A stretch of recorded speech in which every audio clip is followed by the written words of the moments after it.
నమస్కారం, Chandu RK news కి స్వాగతం. హెడ్లైన్ చూద్దాం.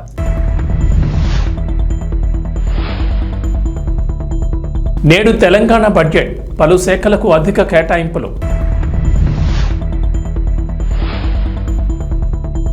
హైదరాబాద్ చుట్టూ రింగ్ రైల్ ప్రాజెక్ట్, కేంద్ర రైల్వే మంత్రి కీలక ప్రకటన.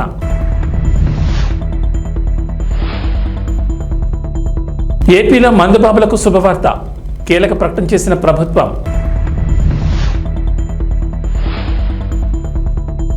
తెలంగాణ ప్రజలకు వాతావరణ శాఖ హెచ్చరిక, నేడు పలు జిల్లాల్లో అతి భారీ వర్షాలు. ముఖ్యమంత్రి రేవంత్ రెడ్డి అధ్యక్షతన కేబినెట్ భేటీ ప్రారంభమైంది. 2024-25 వార్షిక బడ్జెట్ కు కేబినెట్ ఆమోదం తెలుపనుంది. అంతకుముందు డిప్యూటీ సీఎం ఆర్థిక మంత్రి బట్టి విక్రమార్క, ఛాంబర్లో మంత్రులు కోమటిరెడ్డి వెంకటరెడ్డి, పొంగులేటి శ్రీనివాసరెడ్డి, ఉత్తమ్ కుమార్ రెడ్డి, పొన్నం ప్రభాకర్, కొండా సూర్యక సమావేశమయ్యారు. బట్టిని కలిసిన చీఫ్ సెక్రటరీ శాంతికుమారి బడ్జెట్ ప్రవేశపెడుతున్నందుకు అభినందనలు తెలిపారు. ప్రజాభవన్ నుంచి డిప్యూటీ సీఎం ఆర్థిక మంత్రి బట్టి విక్రమార్క అసెంబ్లీకి బయలుదేరి వెళ్లారు. సీఎం రేవంత్ అధ్యక్షతన జరిగే కేబినెట్ సమావేశంలో బట్టి పాల్గొనున్నారు. అసెంబ్లీ కమిటీ హాల్లో జరగనున్న కేబినెట్ భేటీలో 2024-25 వార్షిక సంవత్సరాల బడ్జెట్ కు కేబినెట్ ఆమోదం తెలుపనుంది. తెలంగాణ ప్రభుత్వం అసెంబ్లీలో బడ్జెట్ను ప్రవేశపెట్టనుంది. 2024-25 ఆర్థిక సంవత్సరానికి గాను ఈ పద్దును ప్రవేశపెట్టనున్నారు. ఉదయం 9 గంటలకు ముఖ్యమంత్రి రేవంత్ రెడ్డి అధ్యక్షతన జరిగే కేబినెట్ సమావేశంలో బడ్జెట్ ఆమోదం పొందుతుంది. ఆ తర్వాత డిప్యూటీ సీఎం ఆర్థిక మంత్రి బట్టి విక్రమార్క మధ్యాహ్నం 12 గంటలకు శాసనసభలో పూర్తి స్థాయి పద్దును ప్రవేశపెడతారు. హైదరాబాద్ చుట్టూ రింగ్ రైల్ ప్రాజెక్టు నిర్మించేందుకు కసరత్తు జరుగుతున్న సంగతి తెలిసిందే. ప్రస్తుతం ఉన్న ఔటర్ రింగ్ రోడ్డుకు 40 కిలోమీటర్ల దూరం నుంచి రీజనల్ రింగ్ రోడ్ నిర్మిస్తుండగా దానికి సమాంతరంగా రింగ్ రైల్ ప్రాజెక్టు నిర్మించే ప్లాన్ చేస్తున్నారు. ఈ ప్రాజెక్టు నిర్మాణంపై కేంద్ర రైల్వే శాఖ మంత్రి అశ్విని వైష్ణవ్ కీలక ప్రకటన చేశారు. రింగ్ రైల్ ప్రాజెక్టు నిర్మాణంపై కసరత్తు చేస్తున్నామని చెప్పారు. త్వరలో ఈ ప్రాజెక్టుకు సంబంధించిన పూర్తి వివరాలు వెల్లడిస్తామన్నారు. మంగళవారం కేంద్ర బడ్జెట్ను ప్రవేశపెట్టగా రైల్వే బడ్జెట్లో కేటాయింపుల వివరాలను మంత్రి అశ్విని వైష్ణవ్ వెల్లడించారు. రైల్వే బడ్జెట్లో తెలంగాణకు మొత్తం 5,336 కోట్లు కేటాయించినట్లు తెలిపారు. ప్రస్తుతం తెలంగాణలో రాష్ట్రంలోని వివిధ ప్రాంతాల్లో 32,946 కోట్ల విలువైన ప్రాజెక్టుల పనులు కొనసాగుతున్నాయని వెల్లడించారు. రాష్ట్రంలో ఇప్పటి వరకు ట్రైన్ నెట్వర్క్ విద్యుదీకరణ 100% పూర్తయిందన్నారు. ఎన్డీఏ అధికారంలోకి వచ్చిన తర్వాత గత 10 ఏళ్లలో 437 కొత్త ఫ్లైఓవర్లు, అండర్ పాస్లు నిర్మించినట్లు చెప్పారు.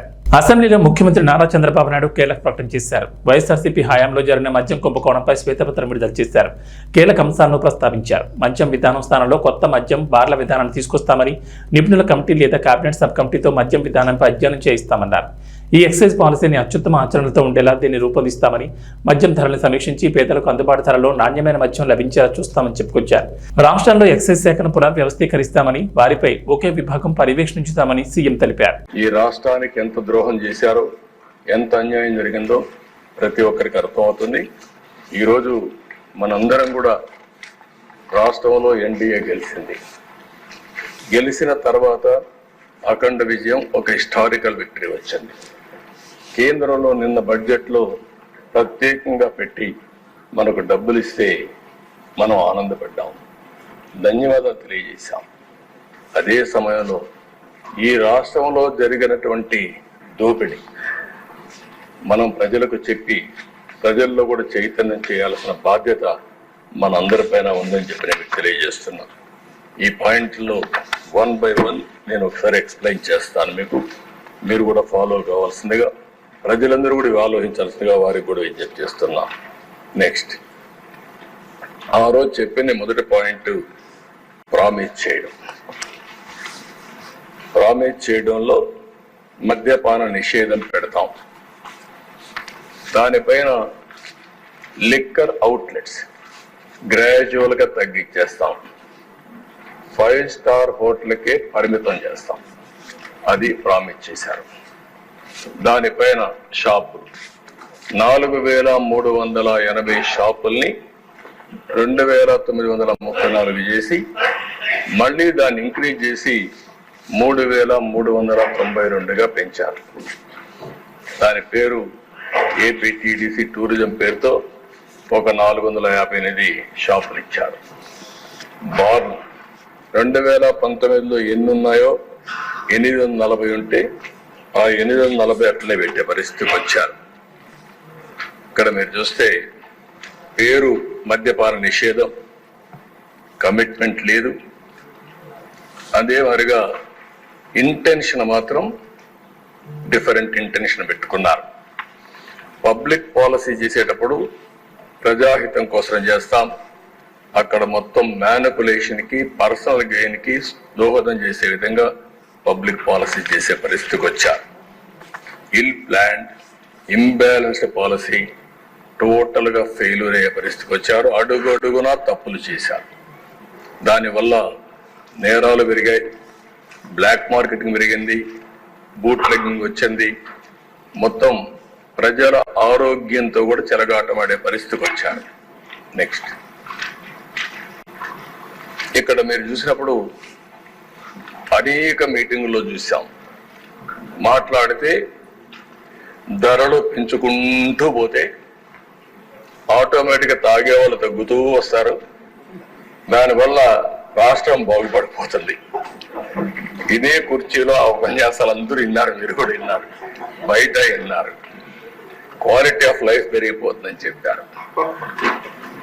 అయితే జరిగింది మీరు చూస్తే 75% పెంచారు. 1-2% 75% పెంచారు. ఎక్కడ ప్రాపర్ అనాలిసిస్ లేదు, మైండ్ అప్లికేషన్ చేసే పరిస్థితి లేదు. ఎందుకంటే దొంగ పని చేయాలంటే ఏమైనా చేస్తారు, పట్టుకోలేని పరిస్థితి ఉన్నప్పుడు విచ్చలబిడతనం కూడా వస్తుంది. అదే జరిగింది. మీరు ఫస్ట్ ఇది మీరు చూస్తే ఏదైతే ARET introduced at flat rate for bottle through 422 GO number 39/2019 category వారుగా అక్కడ పెట్టారు. మీరు IMFL, FL అని పెట్టి 60-90 మిల్లీలీటర్స్, 180, 375, 750 ఇట్లా డిఫరెంట్ మిల్లీలీటర్స్ పెట్టారు. ఆ రోజు 10 రూపాయలు, 60-90. అదే కిందికి వస్తే 4/5/2020 వీళ్ళు అధికారంలోకి వస్తానే కొత్త జీవో తీసుకొచ్చారు 128. అందులో 10 రూపాయలు 20 రూపాయలు చేశారు, 20 రూపాయలు 40 రూపాయలు చేశారు, 40, 80, 80, 160. అదే మరిగా 100 రూపాయలది 240, 250, 480. అదే నెక్స్ట్ డే ఇది చేసింది 4/5/2020 129 జీవో నెంబర్. 1 డేలో మార్చారు. మార్చి మళ్ళీ 20, 40, 40, 80, 80, 160, 160, 320, 240, 480, 480, 960. అంటే పిచ్చతనం కాకపోతే మైండ్ ఉండేవాడు ఎవడు చేయడు ఈ పనులు. అంటే ఏది చేసినా ఆంధ్రప్రదేశ్లో కూటమి నేతలు కార్యకర్తలు ఎదురుచూపులకు ఎండ్ కార్డ్ పడబోతుందా? త్వరలోనే శుభవార్త వినబోతున్నారా? అవుననే సంకేతాలు కనిపిస్తున్నాయి. టీడీపీ, జనసేన, బీజేపీలు నామినేటెడ్ పోస్టుల భర్తీపై కసరత్తు చేస్తున్నాయి. ఈ మేరకు పదవుల పంపకాలపై ఓ క్లారిటీకి వచ్చినట్లు తెలుస్తోంది. 3 పార్టీలు నామినేటెడ్ పదవిని భర్తీ చేయడంపై ఓ ఒప్పందానికి వచ్చినట్లు సమాచారం. ఈ మేరకు 3 పార్టీలు త్వరలోనే ఈ పదవుల పంపకాలను చేపట్టే అవకాశం ఉందంటున్నారు. 3 పార్టీల మధ్య కుదిరిన డీల్ ప్రకారం టీడీపీ ఎమ్మెల్యే 2 చోట 60% నామినేటెడ్ పోస్టులు ఆ పార్టీ నేతలు, కార్యకర్తలకే దక్కుతాయి. మిగిలిన వాటిలో 30% జనసేన శ్రేణులకు, మిగతా పదవులు బీజేపీకి ఇస్తారు. జనసేన ఎమ్మెల్యే 2 చోట 60% పోస్టులు ఆ పార్టీ నేతలు, కార్యకర్తలకు ఇస్తారు. 30% పోస్టులు టీడీపీకి, 10% బీజేపీకి కేటాయిస్తారు. బీజేపీ ఎమ్మెల్యే 2 చోట ఆ పార్టీకి 50% పదవులు, మిగిలిన 50% టీడీపీ, జనసేనలకు ఇచ్చేలా ఒప్పందం చేసుకున్నట్లు తెలుస్తోంది. అయితే అధికారికంగా ఎలాంటి ప్రకటన రాలేదు. మాజీ మంత్రి పెద్దిరెడ్డి రామచంద్రారెడ్డిని అనర్హుడిగా ప్రకటించాలంటూ హైకోర్టులో పిటిషన్ దాఖలైంది. బీసీవైపీ జాతీయ అధ్యక్షుడు బోడే రామచంద్ర యాదవ్ దాఖలు చేసిన ఎన్నికల పిటిషన్పై బుధవారం హైకోర్టు విచారణ జరిగింది. పెద్దిరెడ్డి ఎన్నికల అఫిడవిట్లో స్థిరాస్తుల వివరాలను పేర్కొనకుండా గోప్యంగా ఉంచినందుకు ఎమ్మెల్యేగా అనర్హుడిగా ప్రకటించాలని రామచంద్ర యాదవ్ కోరారు. పెద్దిరెడ్డి ఎన్నికల అఫిడవిట్లో తన భార్యకు సంబంధించిన 142 స్థిరాస్తులను పేర్కొనలేదనడంతో ఆ వాదనను ధృవీకరిస్తూ ఆ ఆస్తుల వివరాలతో అఫిడవిట్ వేయాలని పిటిషనర్కు కోర్టు సూచించింది. అలాగే పోలింగ్లో పెద్దిరెడ్డి తర్వాత అత్యధిక ఓట్లు పొందిన టీడీపీ అభ్యర్థిగా పోటీ చేసిన చల్లా రామచంద్రారెడ్డి పేరును పిటిషన్లో ప్రతివాదుల జాబితాలో చేర్చాలని పిటిషనర్కు సూచించింది. ఈ పిటిషన్పై విచారణను ఈ నెల 31కి హైకోర్టు వాయిదా వేసింది. ఆంధ్రప్రదేశ్ ప్రభుత్వానికి ప్రముఖ విద్యా సంస్థ భారీ విరాళాన్ని అందించింది. ముఖ్యమంత్రి సహాయ నిధికి శశి విద్యా సంస్థల చైర్మన్ బోరుగుపల్లి వేణుగోపాలకృష్ణ ముఖ్యమంత్రి చంద్రబాబుకు కోటి విరాళం అందించారు. వెలగపూడిలోని రాష్ట్ర సచివాలయంలో మంత్రి కందుల దుర్గేష్తో కలిసి చెక్కును సీఎంకు అందజేశారు. వేణుగోపాలకృష్ణ సంస్థ ప్రతినిధులను చంద్రబాబు అభినందించారు. రాష్ట్రానికి తమ వంతుగా సాయం అందించాలనే ఉద్దేశంతో ఈ ₹1 అందజేశామన్నారు ఆ సంస్థ ప్రతినిధులు. మరోవైపు ఆస్ట్రేలియా హై కమిషనర్ ఫిలిప్ గ్రీన్తో ముఖ్యమంత్రి చంద్రబాబు భేటీ అయ్యారు.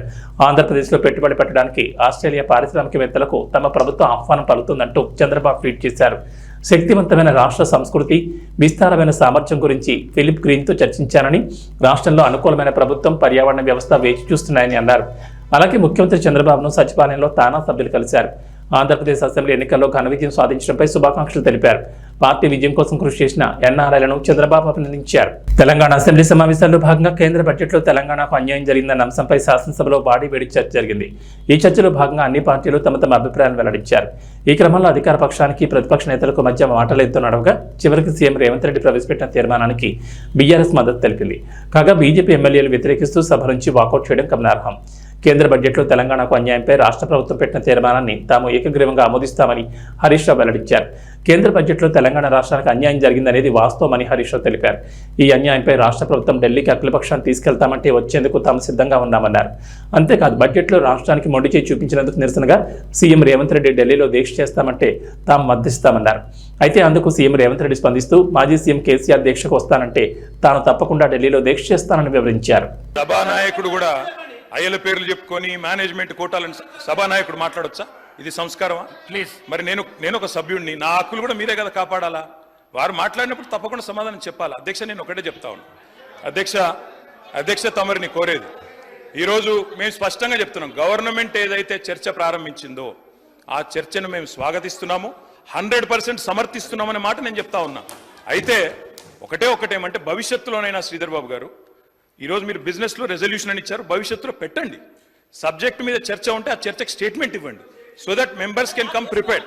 ఇక అది వదిలేస్తే, ఆ మీమాంస వదిలేస్తే, అధ్యక్ష ఇప్పుడే నేను చెప్పాను అధ్యక్ష, మేము సీరియస్ విషయం కాబట్టి రెజల్యూషన్ సరిగ్గా పెట్టమని చెప్తున్నా వెంకరెడ్డి గారు.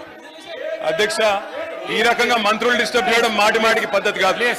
సీనియర్ మెంబర్లు ఇదేం పద్ధతి అధ్యక్ష? స్వాగతిస్తున్నామని చెప్తే మళ్ళీ ఈ రకంగా ఇబ్బంది పెట్టడం ఏంది? ఇంత ఓపిక లేదేమో అధ్యక్ష. వెంకటరెడ్డి గారు ప్లీజ్ కూర్చోండి. అధ్యక్ష ప్లీజ్, నేను ఇస్తాను, కూర్చోండి. అధ్యక్ష మేము క్లియర్ గా చెప్పేది, మేము అధ్యక్ష అధికార పక్షంలో ఉన్నా, ప్రతిపక్షంలో ఉన్నా, ఏ పక్షంలో ఉన్నా మేము తెలంగాణ ప్రజల పక్షం అధ్యక్ష.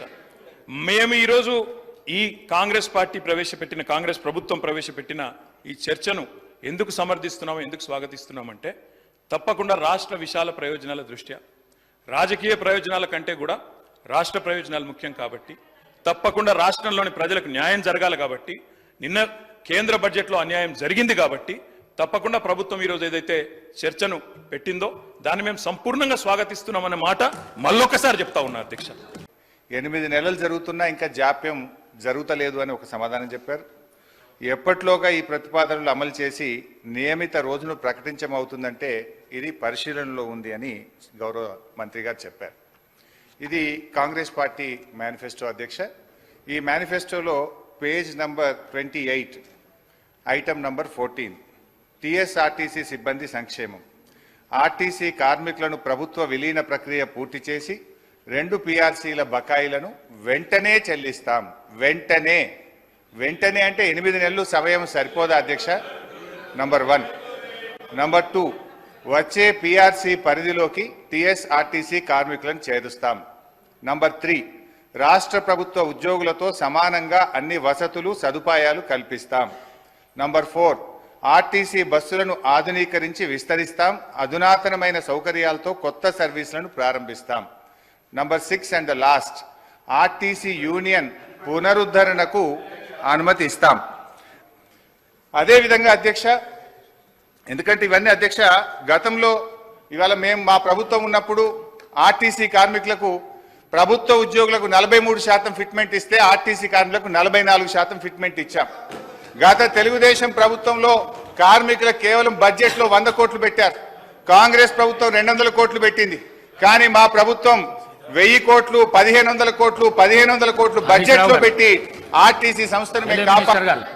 సార్, గౌరవ సీనియర్ శాసన సభ్యులు హరీష్ రావు గారికి తెలిసి కారణాలు ఏమిటి? దెన్ లాస్ట్ క్వశ్చన్ అధ్యక్ష, మనకు కార్మికులకు సంబంధించి మోటార్ ట్రాన్స్పోర్ట్ యాక్ట్ ఉంటుంది. డ్రైవర్లు కానీ కండక్టర్లు కానీ 8 గంటల కంటే ఎక్కువ పని చేయకూడదని ఉంటుంది. ఇందులో మహిళా కండక్టర్లు కూడా ఉన్నారు. కానీ వాళ్ళని 16 గంటలు 18 గంటలు పని చేయించడం వల్ల పని ఒత్తిడికి లోనై దాదాపు కొన్ని వందల సంఖ్యలో కార్మికులు చనిపోతున్నమాట వాస్తవమా? మహాలక్ష్మి పథకం వచ్చిన తర్వాత ఓవర్లోడ్ కావడం ద్వారా పని గంటల భారం పెరిగి దానికి సరిపడా మీరు డ్రైవర్లను కండక్టర్లను నియామక చేయకపోవడం వల్ల ఒక్కొక్కరు 16 గంటలు 18 గంటలు పనిచేసి కార్మికులు ఇబ్బంది పడుతున్న విషయం ప్రభుత్వం దృష్టికి వచ్చిందా? దానికి అనుగుణంగా కండక్టర్ల డ్రైవర్ల నియామకం ఎప్పట్లోగా చేస్తారు. సో మళ్ళీ ఒకసారి ఫైనల్గా దయచేసి మేము ప్రభుత్వాన్ని రాజకీయాలకు పోకుండా వెంటనే ఆర్టీసీ ఉద్యోగులను ప్రభుత్వ ఉద్యోగులుగా గుర్తించే ప్రక్రియ ఏర్పాటు చేయాలని, దాని స్పెసిఫిక్ డేట్ ఇచ్చి ఈ రాష్ట్రంలో ఎంతో ఆశలతో ఎదురు చూస్తున్న ఆర్టీసీ ఉద్యోగులకు ఈ సభ ద్వారా తీపి కబురు అందించాలని మీ ద్వారా ముఖ్యమంత్రి గారిని మంత్రి గారిని కోరుతున్నాను. పశ్చిమ గోదావరి జిల్లా భీమవరం మెంటివారి తోట 1-2 వార్డులో వరద బాధితులకు తెలుగు మహిళ నసీమా బేగం సౌజన్యంతో ముంపు గురైన నిరాశ్రయులకు సుమారు 300 మందికి భోజనాలు పంపిణీ చేశారు. ఇందులో భాగంగా మాట్లాడుతూ తోట సీతారామలక్ష్మి, స్థానిక ఎమ్మెల్యే పులపతి రామాన్యాల ఆదేశాల మేరకు మెంటే పార్థసారథి, మెంటే గోపి, గంటా త్రిమూర్తులు, ముద్దుల రాము, ఏసుపాదం ఎలాంటి కార్యక్రమాలు చేయాలని, దాతలకు సహాయ సహకారాలు అందించాలని బీజేపీ, టీడీపీ, జనసేన నాయకులు, కార్యకర్తలు, వేరే మహిళలు పాల్గొన్నారు.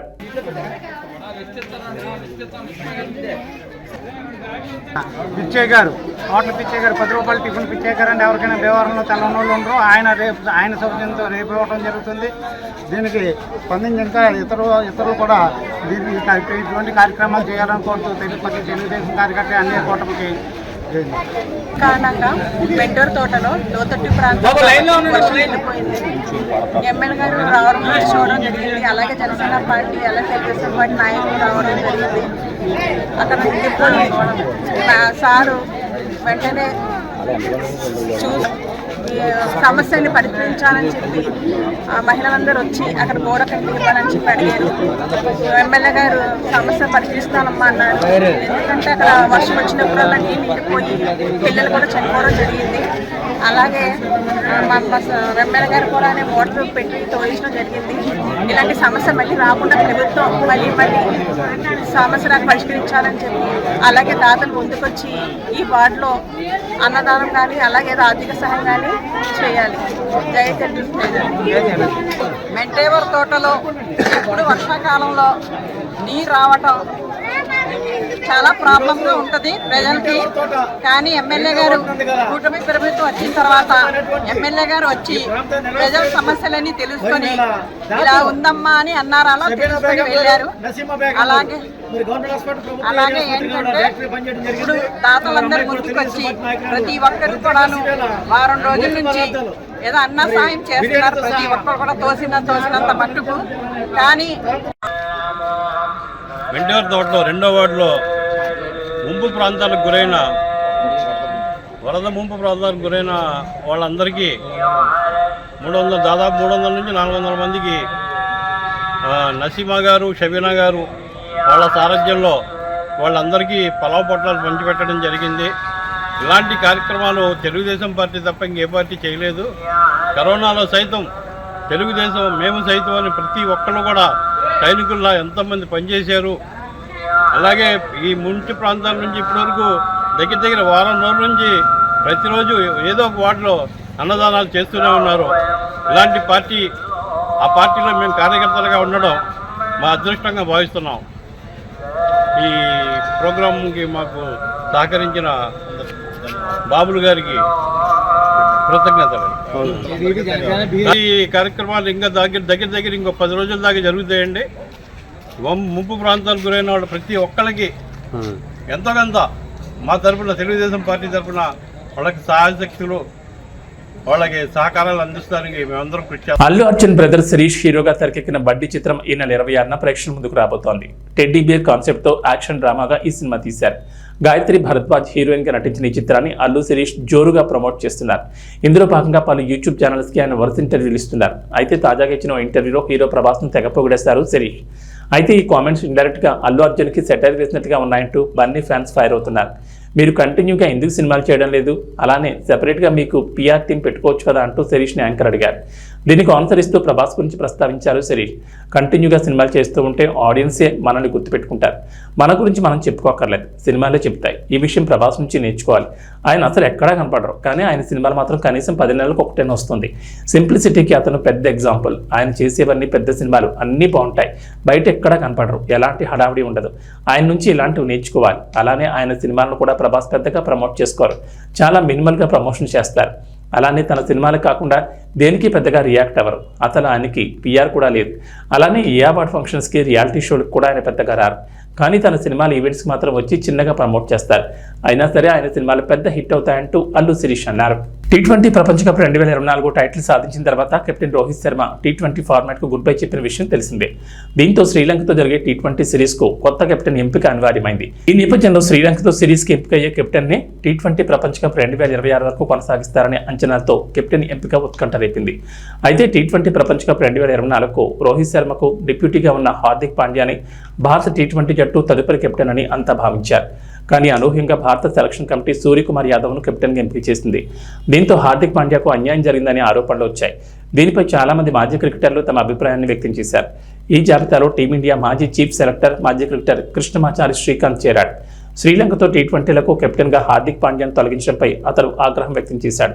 ఇందుకు టీమిండియా యాజమాన్యం ఇచ్చిన వివరణ సరిగా లేదని అసంతృప్తిని వ్యక్తం చేశాడు. పాండ్యా ఫిట్నెస్ కారణంగా అతన్ని ఎంపిక చేయలేదని చీఫ్ సెలెక్టర్ అజిత్ అగర్కర్ ఇచ్చిన వివరణ సరిగా లేదని చెప్పుకొచ్చారు. ఇక వాతావరణ విషయానికి వస్తే తెలంగాణలో గత వారం రోజులుగా ఎడతెరిపి లేకుండా వర్షాలు కురుస్తున్నాయి. కొన్ని జిల్లాల్లో భారీ వర్షాలు, మరికొన్ని జిల్లాల్లో ముసురు వానలు పడుతున్నాయి. దీంతో రాష్ట్రంలోని వాగులు వంకలు పొంగి పొర్లుతున్నాయి. జలాశయాలు నిండుకుండలా మారాయి. అయితే ఇప్పట్లో వర్షాలు రాష్ట్రాన్ని వీడేలా కనిపించడం లేదు. నేడు కూడా పలు జిల్లాల్లో భారీ నుంచి అతి భారీ వర్షాలు కురుస్తాయని హైదరాబాద్ వాతావరణ కేంద్రం అధికారులు వెల్లడించారు. మరో 2 రోజుల పాటు ఈ వర్షాలు ఇలాగే ఉంటాయన్నారు. ఉత్తర ఛత్తీస్గఢ్ వద్ద అల్పపీడనం ఏర్పడిందని అధికారులు వెల్లడించారు. అది ప్రస్తుతం తూర్పు మధ్యప్రదేశ్గా కొనసాగుతుందన్నారు.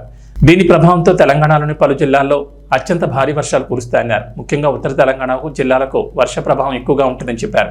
ఆసిఫాబాద్, పెద్దపల్లి, జగిత్యాల, మంచిర్యాల, భూపాలపల్లి జిల్లాలో అత్యంత భారీ వర్షాలు కురుస్తాయని వాతావరణ కేంద్రం వెల్లడించింది. ఈ మేరకు ఆయా జిల్లాలకు ఎల్లో అలర్ట్ జారీ చేశారు. నిర్మల్, నిజామాబాద్, కరీంనగర్, కామారెడ్డి, ములుగు, వరంగల్, హనుమకొండ, జనగాం జిల్లాలో ఓ మోస్తరు వర్షాలు కురిసే ఛాన్స్ ఉందని పేర్కొన్నారు.